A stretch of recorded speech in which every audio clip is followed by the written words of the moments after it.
Martes 8 de junio a un debate artificial sobre lo que han dado en llamar la situación política y los derechos humanos en Cuba.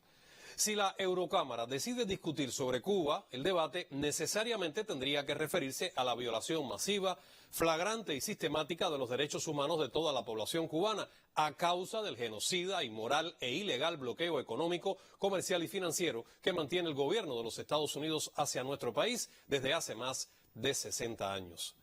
Nos preguntamos si los promotores de esta farsa estarían dispuestos a exigir al gobierno de los Estados Unidos el levantamiento de esa política que hasta el cierre de marzo del 2020 representó daños acumulados a la economía cubana ascendentes a 144.413.4 millones de dólares.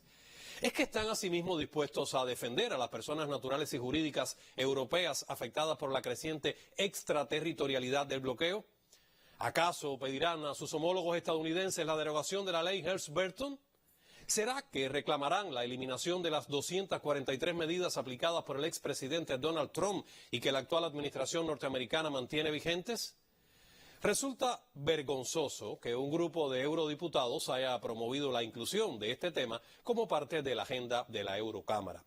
Los electores europeos y la comunidad internacional en general esperarían del legislativo europeo objetividad e imparcialidad en lugar de selectividad y dobles raseros al examinar cuestiones relativas a los derechos humanos en un mundo tan convulso, donde cada día ocurren hechos que conmocionan la conciencia universal sobre los cuales el Parlamento Europeo ha mantenido y mantiene un silencio cómplice e inmoral. Hiere la dignidad humana que temas como el racismo, la discriminación y la creciente xenofobia presentes en Europa no se discutan a fondo por la Eurocámara. También ofenden profundamente los enfoques parcializados por posiciones de derecha cuando se valoran situaciones presentes en países de América Latina y o del Medio Oriente. Es de una grosería y falta de ética extraordinarias que se coja para criticar a Cuba, país que garantiza el derecho a la vida y que constituye un ejemplo mundial de solidaridad y cooperación en materia de salud, educación y otros ámbitos cardinales de los derechos humanos. Son claras las motivaciones políticas detrás de este show anticubano, promovido en primer lugar por eurodiputados españoles que tienen en común la nostalgia del franquismo y la vocación golpista y que olvidan que Cuba dejó de ser colonia de España desde el año 1898.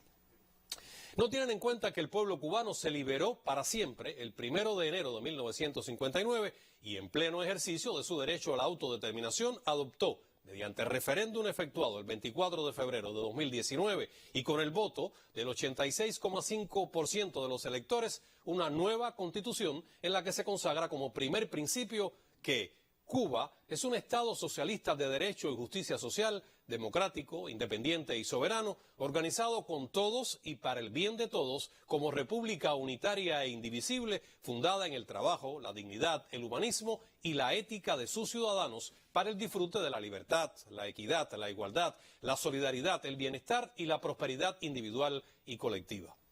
Su obsesión con Cuba tiene una explicación.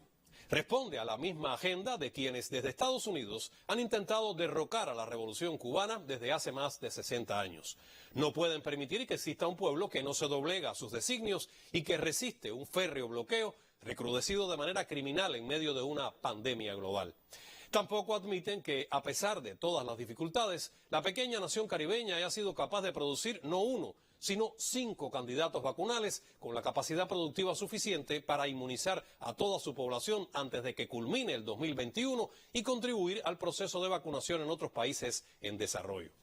Esos que han promovido este indecoroso debate omitirán intencionalmente tremenda hazaña.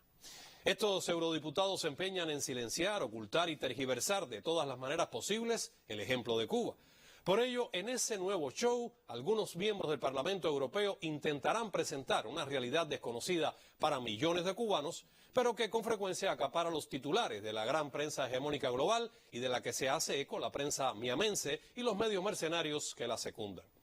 Cuba refrendó en su denuncia la Comisión de Relaciones Internacionales de la Asamblea Nacional del Poder Popular. No nos asombran tales acciones, son propias del doble rasero que les anima, de la doble moral que les caracteriza.